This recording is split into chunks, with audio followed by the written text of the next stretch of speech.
आज का विषय ले रहा हूं कि रसोई में पनपने वाले चूहे और कीड़े मकोड़े बिगाड़ते हैं सेहत। रसोई महत्वपूर्ण स्थान है। अगर हम महत्वपूर्ण स्थान मंदिर को मानते हैं तो रसोई भी हमारे लिए बहुत बड़ी चीज है। वो पाकशाला है। वहां पर रसोई अगर हमारी चौका जितने ज्यादा शुद्ध होगा, मैंने चौका चेतना रक्षा मैंने अपनाई थी, तो चौका चेतना में मैंने यही बात रखी कि चौका जितने ज्यादा साफ होगा, स्वच्छ होगा, उतने ज्यादा हमारी सेहत अच्छी रहेगी।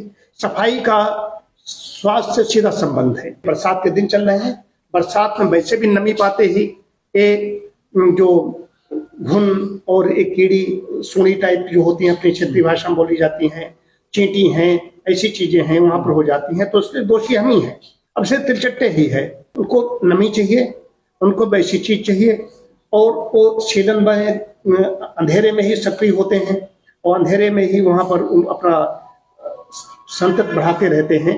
ऐसे कीड़े मकोड़े जितने भी हैं, इनके बारे में बचाव के क्या तरीके हैं। आप तो होम्योपैथ हैं, तो होम्योपैथी में कुछ ऐसी औषधें भी आती हैं, उनको छिड़काव किया जाए या कुछ ऐसा कर दिया जाए। तो मैं तो कहूंगा कि वहां पर जो अन्न के कण हैं उनको न गिनने दीजिए। तो कीड़े मकोड़ों को नष्ट करने के लिए अगर वहां पनप रहे हैं, इसका मतलब है कि कारण बिना कार्य में कदाचन न विद्यते, बिना कारण के कोई कार्य नहीं होता। कि वहां पर अगर आप जूठन छोड़ रहे हैं, कुछ ऐसे खाद्य पदार्थ छोड़ रहे हैं, कोई चूहा और तिलचट्टे घुन तो आटा में भी हो जाएंगे। तो आटा भी ताजा पिसाया जाए, ताजा खाया जाए, ज्यादा समय तक सामग्री न रखी जाए, नहीं तो उसमें कीड़े और मकोड़े तैयार होंगे। हालांकि कीड़े मकोड़े में अंतर है, उड़ने वाले भी उसमें होते हैं, तो उड़ने वाले भी कोई ऐसे कीड़े होते हैं, वहां पर क्या होते हैं और इससे कैसे बचाव के क्या तरीके अपनाए जाए, इस पर क्या कहूँगा। हम तो सिर्फ एक ही चीज जानते हैं, साफ सफाई, इनाइल फिनाइल कपूर ऐसा इनका छिड़काव कर सकते हैं वहां पर। आप क्या कहना चाहेंगे? जी, एकदम जो आपने कहा एक्सरसाइज सही है कि एक तो है prevention is better than cure. क्यों हम बीमार पड़े हैं, उसकी सुरक्षा पहले करें। सुरक्षा में क्या है कि बरसात में नमी होना है, नमी बर्तनों में, कोने में पानी न जमा होने दें, अनाज में, मसालों में, सब नमी में खराब हो जाते हैं। पुराने जो हमारे देसी घरेलू भारतीय तरीके थे कि नीम की पत्ती रख दी अनाज में और या कोने में कपूर डाल के, जैसा आपने बताया, और चावल के कुछ दाने नमक और चीनी में डाल दीजिए तो वो नमी को सोख लेते हैं, खुद खराब हो जाते हैं, उनको नमक और चीनी को खराब नहीं होने देते। ये पुराने घरेलू तरीके हैं, इनको अपनाएं।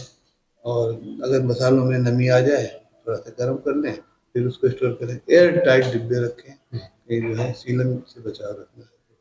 और साफ सफाई का विशेष ध्यान रखें। बरसात में पानी, जल स्रोत हमारे प्रदूषित हो जाते हैं, तो इसलिए पानी को या तो आरओ आजकल चलन में है, नहीं तो पुराने जमाने में पानी उबाल के रख लिया जाता था, वो उबला हुआ पानी पिए तो आपको सुरक्षित रहेगा। कुछ मिला के prevention is better than cure. बीमार हों उससे पहले उसका इनकी चीजों से हम बीमार पड़ सकते हैं। अक्सर एक चीज मुझे और याद आती है कि रसोई को वास्तुशास्त्र के अंतर्गत जब हम जाते हैं तो आप देखेंगे कि अग्निकोण में ये रसोई स्थापित की जाती है।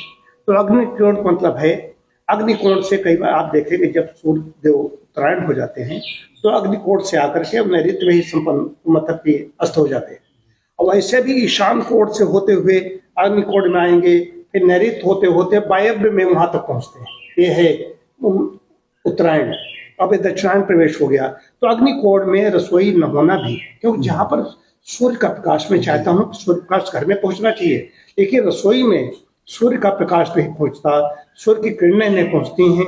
ये भी कीड़े मकोड़ों को पनपने में सहायक है।